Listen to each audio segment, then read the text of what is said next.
Шала тас жігіттің әңгімесі. Бұл су, бұл балықтардың толып жатқан әңгімесі бар, досым, деді шала тас жігіт. Махмұт деген менің әкем осы қаланың патшасы болушы еді. Асот деген осы мемлекет сол әкемнің үкімін жүргізген сахарасы еді. Осында әкем 70 жыл ел иесі болды. Ажалы жетті де өлді. Оның орнына ата мұрасымен мен патша болдым. Немере бір туысқанымның бой жеткен қызына үйлендім. Ол мені сонша жақсы көруші еді. Егер мен болмасам, жеке дастарқан жайып, ас ішкен емес, көзі ілініп төсекте жатқан емес. Осындай сүйінішті өмір сүріп, 5 жыл өткіздік. Бір күні әйелім кешкі шетін асты әзірлеп қоюды ашшыларға тапсырды да, өзі моншаға түсем деп шығып кетті. Мен тағы үстіне төсек салдырып, бетімді қыздарға желпітіп ұйқыға жаттым. Әр уақытта ұйықтағанда істейтін әдетім солай еді. 2 қыз бірі аяғымда отырып, бірі басымда отырып, желпіп ұйықтатып, ежелгі әдетін істеді. Мен көп уақыт ұйқым келмей, көзімді жұмып, ұйықтаған адамдай болып жата бердім. 2 қыз мені ұйықтап қалды деп ойлады. Екеуі әңгімеге кірді. Бірі: жігіттің сұлтаны біздің қожайындай-ақ болар. Осы сияқты жігіт аяғының желі бар әйелге душар болыпты. Қанша арманы жоқ кісі болса да, бір жағынан болмашы бір кемшілік артылып жатады екен, деді. Екінші біреуі: рас айтасың, бұл қатын мына жігітке лайық емес-ақ. Түн болса, әлдегімнің қатыны болып, ел кезумен шығады. Көрмейсің бе қаңғырып кеткенін, деді. Сөз бастаған қыз: бұл кісі неге тексермейді екен? Бұл қайдан білсін? Екінші қыз: кеш болса арақ ішетін бұлардың әдеті. Ол қатын бұған арақ құйғанда ішіне дәрі қосып береді. Дәрі есін алып, шала жансар өлік болып қалады. Әбден ісін бітіріп келген соң еш жиятын дәрі береді.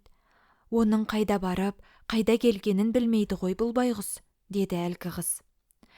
Мен қыздардың ол сөзіне сене алмадым. Қатын моншадан қайтты. Дастарқан жайылып, ас әзір болды. Бір кесе арақты өзі ішті де, екінші кесені маған ұсынды әйелім. Мен қалайда ол арақты ішпеуге тырысып, есебін тауып жерге төктім.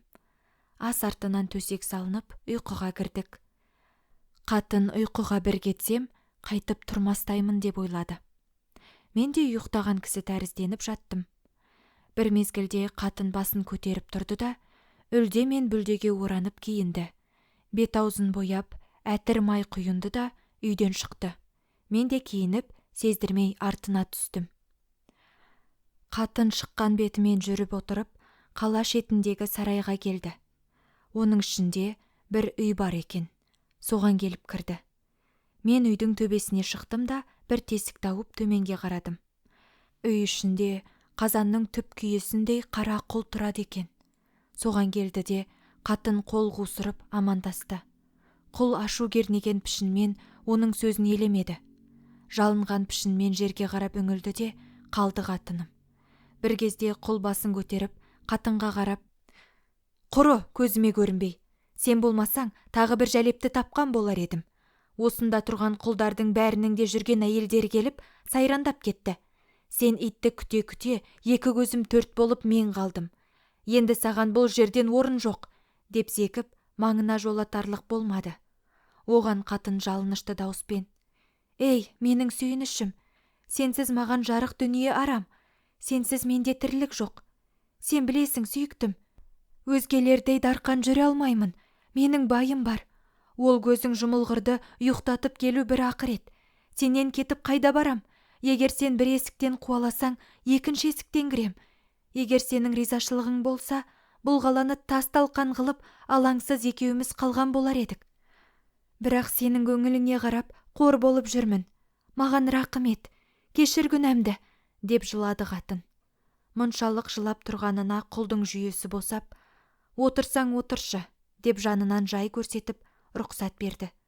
Қатын жайраңдап, қуанған пішінмен аяғын бүкті. Сүйіктім, тамақтан еш нәрсең бар ма? Ол қараң батқырмен бірге ішкен тамақ у тәрізді. Ас ішкендей болмаймын, деді қатын.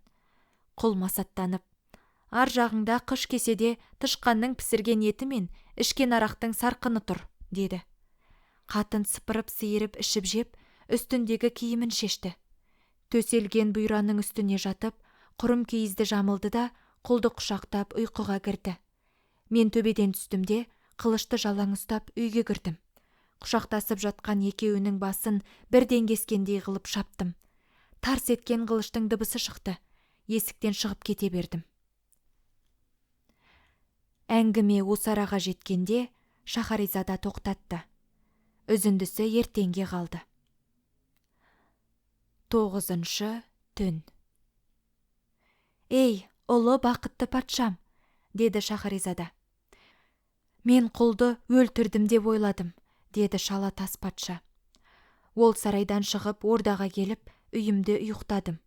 Таң атқанда қатыным қайтып келіп, шашын жайып, бұлан таланы шығып қайғы басып отыр екен.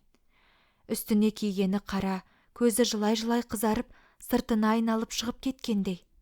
Қасыма келді де: «Патшам, маған аспан айналып жерге түскендей бір ауырлық тап болды.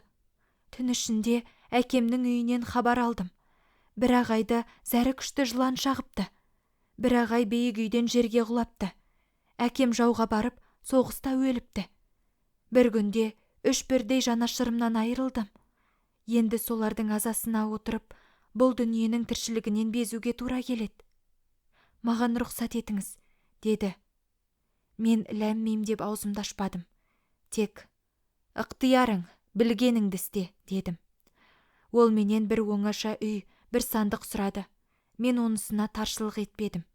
Құлды сандыққа салып, бір құлға көтертіп, сол үйге келтіріп бағуға отырды. Қылыш құлға да қата тиіп, өлмей қалса керек. Бірақ жуық арада жазылмастай ауыр жараланыпты. Сөйлеуге шамасы келмейді. Сол қатын күні-түні құлдың қасында жарасына дәрі жағып, сусынына шарап беріп бағып жүрді. Бір күні сыртынан бақылап, қатын отырған үйге бардым. Барсам шашын жайып, бетін жыртып, қатыным құлдың жанында сұңқылдап жылап отыр екен.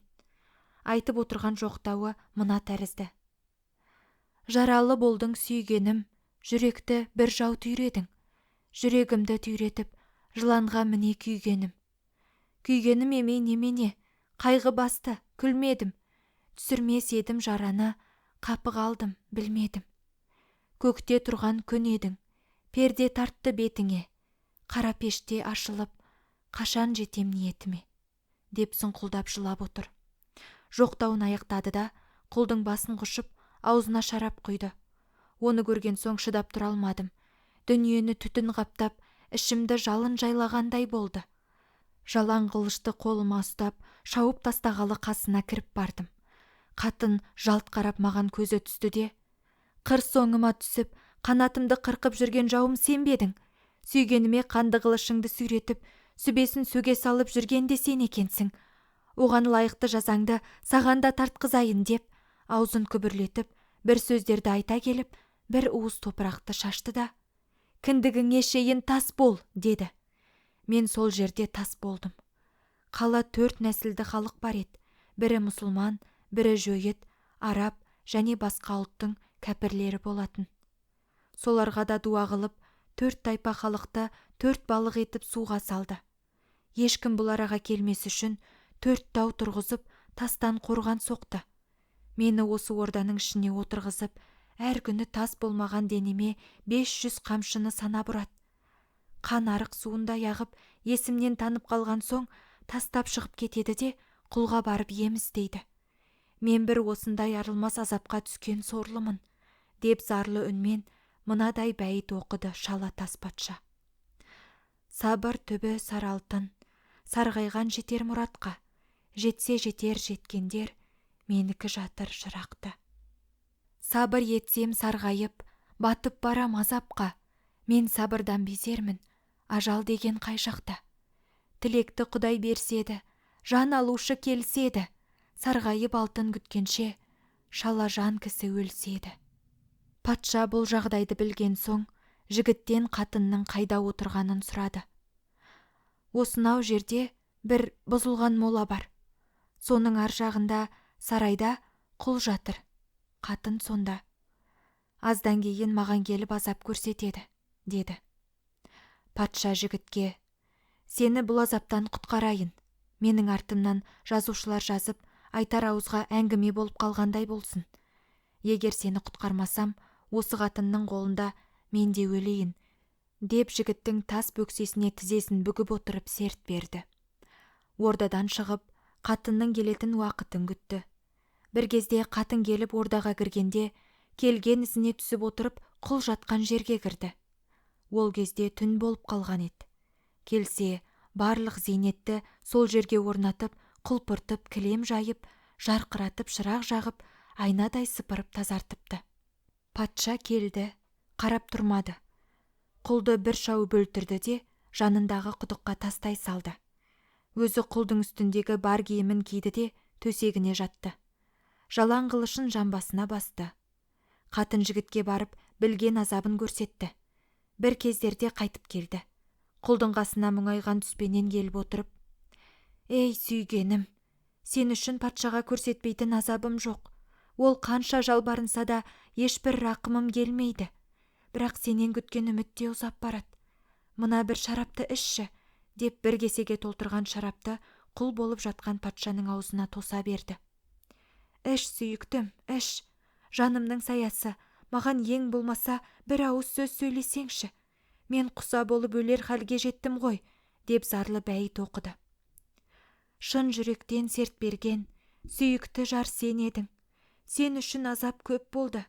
Келші жаным демедің. Адамды түгел тас қылып, жалғыз қалдым сен үшін. Шын қатты ма жүрегің, жібітсеңші мен үшін, деп бір сөз күткендей құлға қарап телмірді. Патша құлдардың жуан даусына салып күрсініп, аунап түскендей болып: Субхан Аллай, деді. Бірнеше айлардан бері құлдан сөз сияқты бір дыбыс аңламаған қатын естіп, қуанышынан талып түсті. Есін жиып: сүйіктім, менің көптен күткен үмітімді ақтайтындай болдың ау, деді. Патша тағы да даусын баяулатып: мен тәуір болатын түрім бар, бірақ ана байың күнде барып азап көрсетесің ғой, сірә. Ол саған налып, қарғау мен болады. Менің тәуір болмай жатқаным соның налғаны болар деймін. Қазір барып соны адамдық қалпына келтірші. Сонда мен тәуір болсам керек, деді. Қатын естісімен құстай ұшып барып, байын адам қылып: кет бұл арадан, енді қайтып мен жатқан жерге жолама, деп қайтып келді. Патшаның жанына жақындай бергенде: аздап тәуірленгендей болдым, бірақ бір шулаған дауыс құлағымды тұндырып, басымды айналдырып барады. Сол мына тас балық болған елдің зары болар. Сен соларды да өз қалпына түсір, деді. Қатын оны да келтіріп: бәрін адам қылдым, деп қайтып келді. Олай болса, деді патша, мен де тәуір сияқты болдым. Киіміңді шеште, жақындашы жаныма. Осыған жетті де Шахаризада әңгімесін үзді.